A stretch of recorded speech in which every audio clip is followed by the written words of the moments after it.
Troisième partie de Sortez-moi de là, toujours avec mon invité d'honneur, c'est Mickaël Douard, cette semaine le président du Printemps des Rillettes, un bel événement, 6e édition déjà. Du 18 au 26 mars prochain, sur tout le territoire, on va en parler dans quelques secondes, mais pour l'heure on va causer patois ensemble avec Fernand Lejard. Bonsoir Fernand. Bonsoir à tous. Bienvenue sur le plateau, c'est un plaisir de t'accueillir. Ce soir, on va parler d'un mythe sartois, de la beurrer dans le café au lait. Ça existe vraiment ça? Ah que oui, que ça existe. Ah que oui. Ça. Ah que oui. Et donc tu as écrit un poème autour de... Il y a quelques années, j'avais écrit quelque chose là-dessus, oui, ça tombe bien, quoi. C'est ce que tu vas nous proposer ce soir. Chez le Villetier, c'est pain, beurre, confiture. Moi, c'est ma beurredrille que je mouille dans mon café. Il me regarde dans le bicoin et le goule sans rien dire est dégriche et fait pouah en se tournant de l'autre côté. Ça serait-il que nos bonnerilles, elles auraient point le zoneux se tremper de bon matin dans le bol bain chaud de café? Hé, l'ami Villetier, tu sais pas de qui tu perds. C'te sapré bon goût de nouilles de pain et de rille ben chaud. Et puis, tu sais, c'est pas tout ça. Mais après le bon bain de mes rilles, mon café, il mironne en ses yeux pleins de douceur.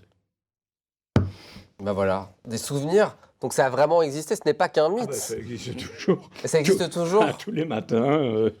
À la maison, chez les Lejards, c'est... Chez les Lejards, moi seulement, Nadège non, mais moi oui. Mickaël, c'est plutôt dans le... On le verra dans quelques instants, mais plutôt dans le chocolat. C'est ça, Oui, quand on était gamin, nous, chez ma grand-mère, on faisait ça aussi. Mais ce qui est intéressant, vous qui êtes commerçant, vous avez des gens qui viennent acheter des rillettes pour dire c'est pour mon petit déjeuner? Oui, ou pour le Ouais. 4 heures. Ou pour le 4 heures. Pour le 4 heures aussi. Ouais, pour le 4 heures. C'est bien, D'accord, ça ouais. permet de se maintenir en forme et de se garder au chaud avec ces températures assez fraîches. Tu sais, en Sarthe, les rillettes, on les mange Tout le temps. Tout le temps. Et ça, c'est plutôt pas mal. T'es venu avec quelques expressions? Tout à fait. On va voir si Mickaël est vraiment sartois. Non, je plaisante, Mickaël. On y va? Je vous laisse la dire, Mickaël, cette première expression. Je vais vous aider si vous voulez. Mais... Il n'y a plus rien dans le charny, plus de riz, plus hier de sein, plus de bacon.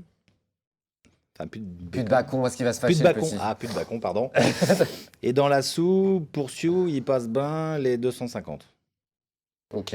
Moi, j'ai pas tout compris, mais... Il n'y a plus rien dans le charnier, plus de rille, plus de sein, plus de bacon et dans la soule, pour Sio, il passe bien les 250. Bon, il n'y a plus grand-chose, on n'a plus beaucoup d'ingrédients à la maison, non? C'est ça? On fait avec ce qu'on a pour faire une soupe ou quelque chose Le comme ça? charnier, c'est le saloir.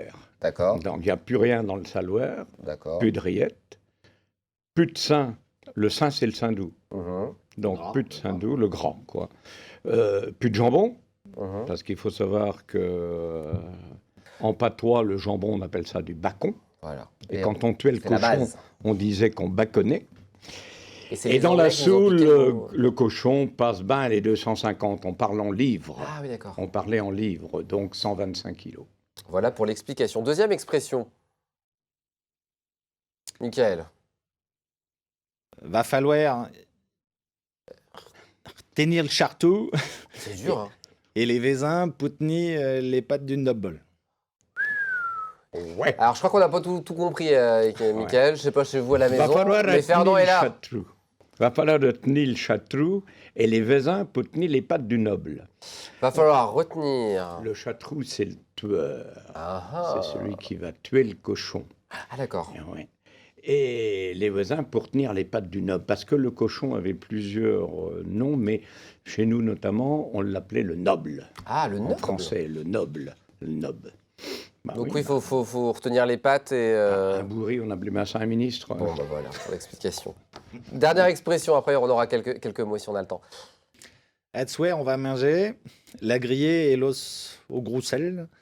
Et après, c'est un bon flip, pas de danger, d'un pan de sûr. À soir, on va manger la grillée et les os au gros sel. Et après ça, un bon flip. Pas de danger d'empensure. Alors, pas de danger dans la pension, c'est-à-dire que pas de danger de prendre du ventre, d'avoir une grosse panse. Veux-tu traduire, mon petit? Ah bah, ce soir, on va manger des choses peut-être assez légères, en fait, c'est un peu ça l'idée, non? Non. Non, Ah, c'est le contraire, même, on va manger la grillée, c'est-à-dire les côtes qui restent. Ouais. On les faisait griller, on avait enlevé une partie de la viande dessus, mais il restait encore les côtes. Et il reste toujours un petit peu de viande dessus, donc on faisait griller ces côtes-là. Et on va donc les manger, on mangeait ça avec du gros sel, et on retirait les os des rillettes. Quand on retirait les os du rillette, on disait qu'on mangeait les os, et on mangeait les os des rilles. Et donc, ça veut dire quoi? Pas de danger d'empensure? Pas de danger d'avoir mal. Un bon flip. Le flip, c'est un grog.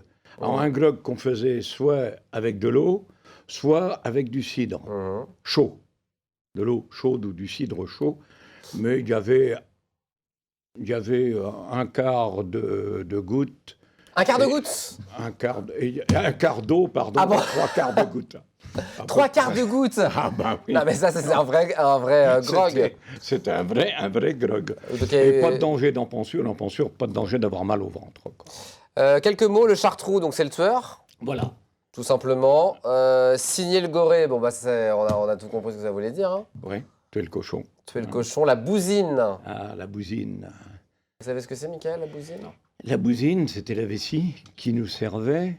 On la gonflait à la bouche. Hein, fallait pas la faire exploser parce qu'elle nous servait par la suite pour faire les saucisses, pour faire l'andouille, pour mettre les. Le charnier. C'est le saloir. Le saloir. La boudinière. Ah, la boudinière.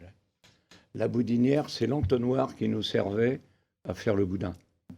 L'entonnoir à boudin. Ouais, Et puis on finit par la hâte. La hâte. La hâte. La hâte. Qu'est-ce qu'on a hâte? La hâte. La hâte. La hâte.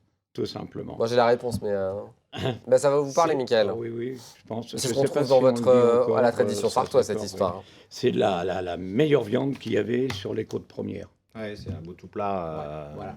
un peu persillé et qui se fait griller au barbecue l'été. On va se faire inviter chez les Douars. Hein. Oui. Merci Fernand en tout cas. Ben, c'est moi qui vous remercie. Et puis, au Printemps des Rillettes. Ben oui, parce qu'on va parler du patois dans quelques instants, parce que le patois sera présent. Notamment, on va pouvoir déguster la fameuse beurrée de riz au petit déjeuner. Beurrée de riz ou beurrée de riz, hein, c'est comme tu veux. Au petit déjeuner, avec dans du le café, avec oui. du chocolat, avec du thé, même avec du thé. On va en parler dans quelques instants. Même Merci. avec du thé. Merci beaucoup Fernand d'être venu sur le plateau. Même trempé dans le cidre, si tu veux. Bon retour à Neuchâtel-en-Saônois. Une petite page de pub, puis on se retrouve avec Mickaël Douard pour parler du Printemps des Rillettes, 6e édition. À tout de suite. Bah, ma foi. Tiens.